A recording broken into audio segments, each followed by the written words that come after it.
सर्वांना नमस्कार. आज आपण या व्हिडिओमध्ये पास्ट परफेक्ट टेन्सचा अभ्यास करणार आहोत.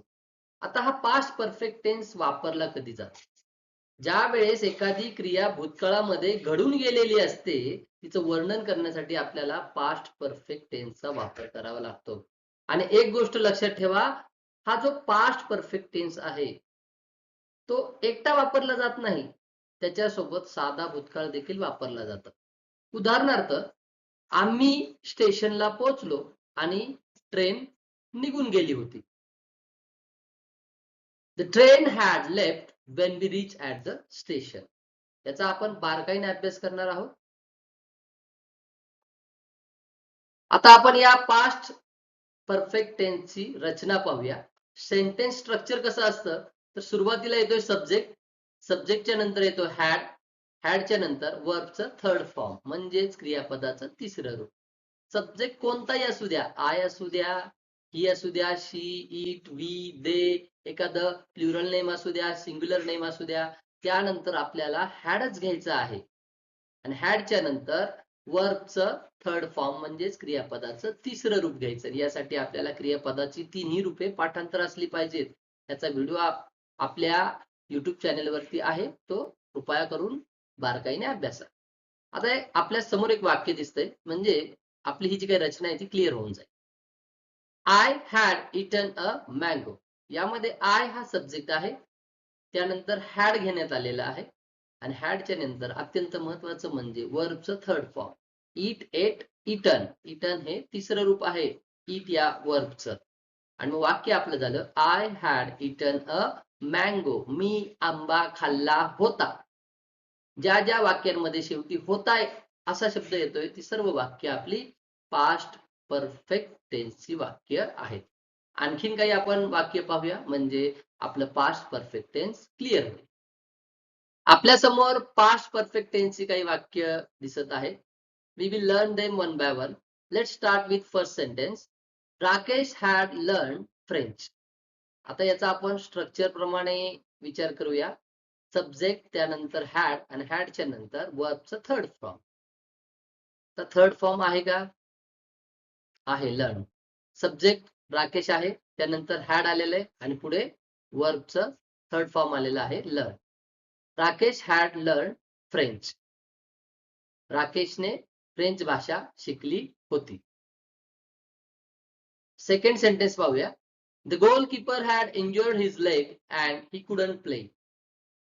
गोलकीपरच्या पायाला दुखापत झाली होती, त्यामुळे तो खेळू शकला नाही. मी तुम्हाला सुरुवातीलाच सांगितलं होतं, पहा, एक वाक्य होतं की आम्ही ज्यावेळेस स्टेशनला पोहोचलो, ट्रेन निघून गेली होती.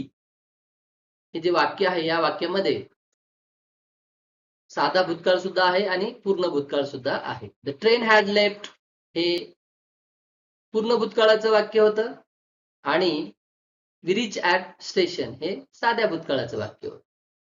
पूर्ण भूतकाळ हा साध्या भूतकाळासोबत येत असतो. आपल्याला विचार कशाचा करायचा आहे? या पूर्ण भूतकाळाचा. The goalkeeper had injured his leg and he couldn't play. And पासून पुढे हे दुसरं सेंटेन्स त्यांनी जोडलेलं आहे. ही कुडंट प्ले हे वाक्य वेगळं आहे आणि the goalkeeper had injured his leg हे वाक्य वेगळं. आपल्याला हे पहिलं वाक्य पाहायचंय, ज्या वाक्यामध्ये आपल्याला पूर्ण भूतकाळ दिसतोय. द गोलकीपर हे सब्जेक्ट आहे, पुढे हॅड आलेला आहे आणि त्यापुढे इंज्युर्ड हे क्रियापदाचं तिसरं रूप आहे. पुढे आहे his leg and he couldn't play. Next sentence आपण पाहूया, कारण प्रत्येक वेळेस तुम्हाला हे सुरुवातीला जे पहिले वाक्य दिले असं सोपं वाक्य येईल असं नाही. काही वेळेस तुम्हाला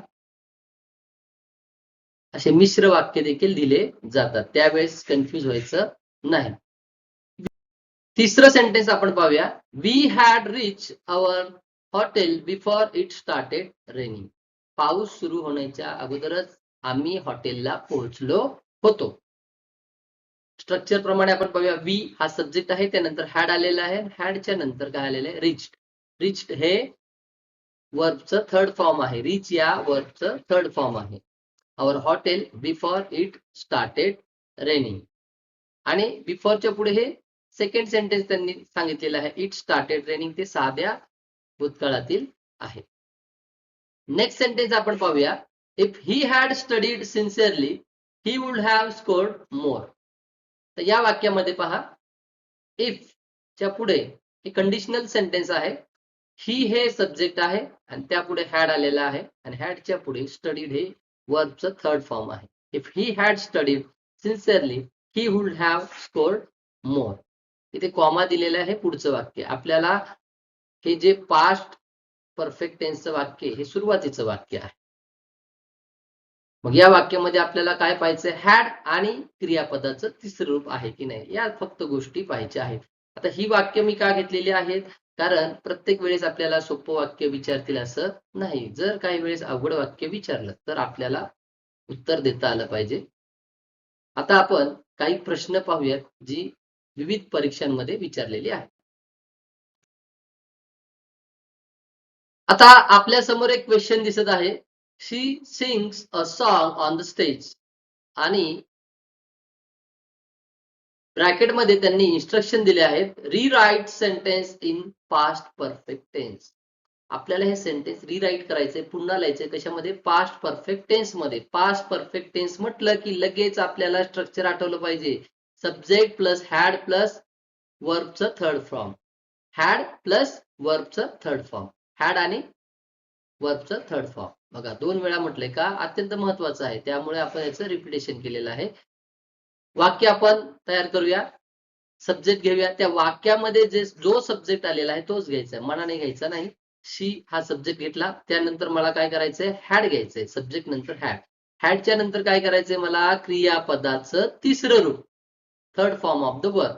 वर्ब काय दिलेला आहे, क्वेश्चन मध्ये जे सेंटेन्स दिले त्यामध्ये वर्ब काय आहे, सिंग्स. ह्या सिंग्सचं मेन वर्ब काय, सिंग. मग त्याचं थर्ड फॉर्म होणार सिंग, सॅंग, संग, संग होणार आहे. मग आपण सब्जेक्ट दिला शी, त्यानंतर हॅड दिला, सिंग्स हे जे वर्ब होतं त्याचं थर्ड फॉर्म लिहिलेला आहे आपण संग. शी हॅड संग आणि पुढे जे रिमेनिंग सेंटेन्स आहे ते ऍज इट इज आपल्याला लिहायचं आहे, अ सॉन्ग ऑन द स्टेज. आणि आपलं वाक्य झालं, शी हॅड संग अ सॉन्ग ऑन द स्टेज. अत्यंत महत्वाची क्रिया कुठे केलेली आहे आपण, या ठिकाणी. सब्जेक्ट नंतर हॅड घेतलेला आहे, त्यानंतर वर्बचा थर्ड फॉर्म. आता सेकंड क्वेश्चन पाहूया आपण. आपल्या समोर सेकंड क्वेश्चन दिसत आहे. ही पुढे ब्लँक स्पेस दिलेला आहे, down the 4 items on a paper. आणि इन्स्ट्रक्शन काय दिलेत आपल्याला, fill in the blank with past perfect tense of the verb. वर्बचं आपल्याला पास्ट परफेक्ट टेन्स यूज करायचं आहे. म्हणजे हे सेंटेन्स जे दिले ना आपल्याला ते पास्ट परफेक्ट टेन्स मध्ये यूज करायचंय. मग आपली रचना आपल्याला आठवली पाहिजे. पास्ट परफेक्ट टेन्सची रचना, सब्जेक्ट, सब्जेक्टच्या नंतर हॅड आणि वर्बचं थर्ड फॉर्म, हॅड वर्बचं थर्ड फॉर्म. हॅड आहे का पाहूया चला ऑप्शन मध्ये. पहिला ऑप्शन हॅज रिटन, हॅड नाही, हे आपलं उत्तर येणार नाही. सेकंड ऑप्शन आहे हॅज बीन, हॅड आलेलं नाही.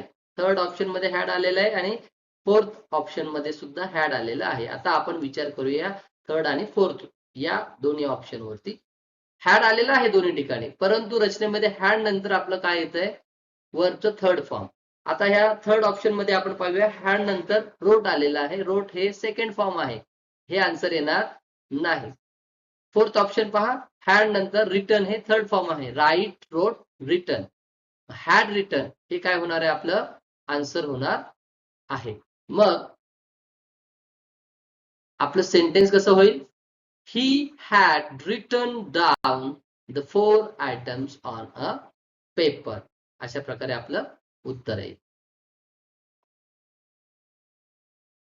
या व्हिडिओमध्ये आज आपण पास्ट परफेक्ट टेन्सचा अभ्यास केलेला आहे. असेच आणखी व्हिडिओ पाहण्यासाठी आपण या YouTube चॅनेलला लाईक, शेअर आणि सबस्क्राईब करावे अशी मी विनंती करतो. चला भेटूया पुढील व्हिडिओमध्ये.